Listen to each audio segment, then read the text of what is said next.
जिन्होंने जुनैद और नसीर को मारा, ये गोडसे की नाजायज औलाद है। जिन्होंने वासिफ को मारा, वो गोडसे की औलाद ने मारा। जिन्होंने कासिम पर गोलियां चलाई, वो गोडसे की नाजायज औलाद ने कासिम पर गोलियां चलाई। ये वही लोग हैं जो गोलियों से उनको डराना चाहते हैं। अरे याद रखो, तुम्हारी गोलियां खत्म हो जाएगी, मगर जिसकी जबान से ला इलाहा इल्लल्लाह वो गोलियों से नहीं डरता, वो रब्बे कायनात से डरता है, वो अल्लाह से डरता है, तुम्हारी ताकत से नहीं डरता। बल्कि मैं ये कह रहा हूं कि जुनैद और नसीर जिंदा है और जिंदा रहेंगे, वो शहीद है और शहीद रहेंगे। मगर इन पर जुल्म करने वालों को रोकना पड़ेगा। आज भारत में अगर किसी के खून की अहमियत नहीं है, तो मुसलमान की खून की अहमियत नहीं है, दलित के खून की अहमियत नहीं है, आदिवासियों के खून की अहमियत नहीं है। मेरठ में एक मुस्लिम बच्चे को पुलिस कस्टडी में मारा जाता है, गुर्दे फेल हो जाते हैं। बताओ ये कब तक जुल्म तुम्हारा चलेगा? इख्तिदार के नशे में है, कभी जुनैद और नसीर को, तो कभी पीलू खान को, तो कभी अखलाफ को, तो कभी रगबर को, तो कभी जुनैद को, तो कभी नसीर को। आखिर ये जुल्म खत्म करने की जिम्मेदारी उन लोगों पर है जो हमारे वोटों की भीख पर सत्ता में बैठते हैं, हमारे वोटों की भीख पर सत्ता में बैठते हैं, मगर आज इनकी जबानें खामोश हैं, जबानें इनकी नहीं खुलती हैं। मेरे अजीज दोस्तों और बुजुर्गों, मेरी आपसे एक ही अपील है कि मेरी इन बातों पर गौर करिए, सियासी ताकत बनिए। अल्लाह मुझे जब तक जिंदा रखेगा, मैं और मेरे तमाम साथी अपना काम करते रहेंगे।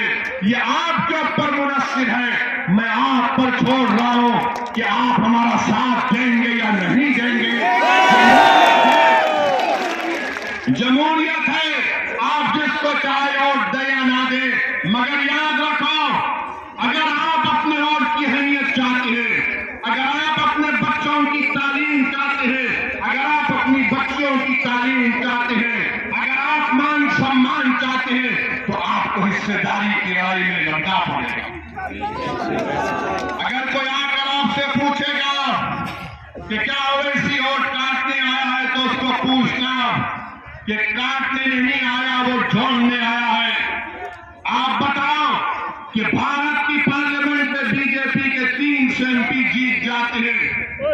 बताओ कांग्रेस के लोगों, कितने सीट पर तुम्हारा और बीजेपी का मुकाबला हुआ?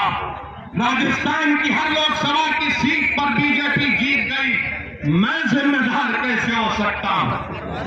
इनके जो राहुल गांधी है, जो पूरा भारत जोड़ो के नाम पर निकले थे, पूरे देश में निकले, खुद अपने पूर्वजों की पार्लियामेंट की सीट अमेठी से हार गए। क्या वहां पर ओवैसी गया था? नहीं गया था, फिर भी हार गए।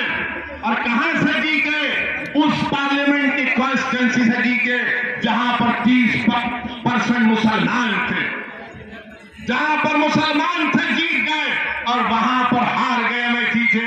मगर कांग्रेस के लोग याद रखिए, चाहे बीजेपी हो या कांग्रेस हो या कोई पार्टी हो, ये हरगिज़ नहीं चाहेंगे कि भारत में मुसलमानों के सियासी लीडरशिप बने। वो मुसलमानों को कमजोर रखना चाहते हैं, वो मुसलमानों को अपने ताबे रखना चाहते हैं, वो मुसलमानों को गुलाम बनाकर रखना चाहते हैं, मुसलमानों को डरा कर रखना चाहते हैं।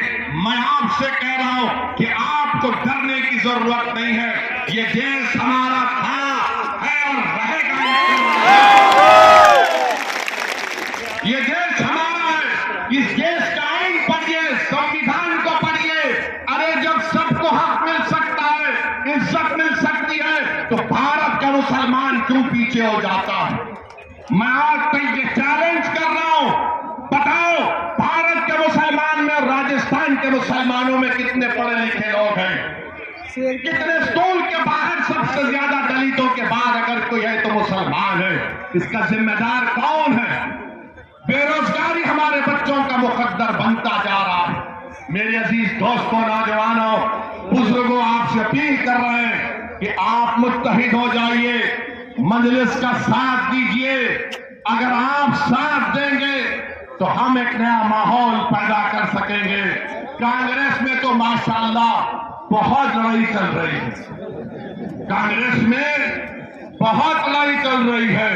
कोई किसी को जादूगर बोलता है, कोई किसी को मौका परस्त बोलता है, कोई किसी को जादूगर बोलता है तो पलटा कर कोई कहता है कि नहीं नहीं तू तो गद्दार है।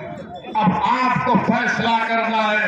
आप कांग्रेस को बचाने मत जाइए, आप बीजेपी के डर से किसी को वोट मत दीजिए, बल्कि बेखौफ होकर आप अपने वोट का इस्तेमाल करिए। मैं आपको ख्वाब दे रहा हूं, इस ख्वाब को पूरा करना आपका हमारा काम है। ये वक्त हमको अपने ख्वाबों को पूरा करने का है। और शबे मेराज आप जानते हैं, आखिर में कह रहा हूं कि नमाज की पाबंदी, मैं आपसे कह रहा हूं कि नमाज की पाबंदी करिए।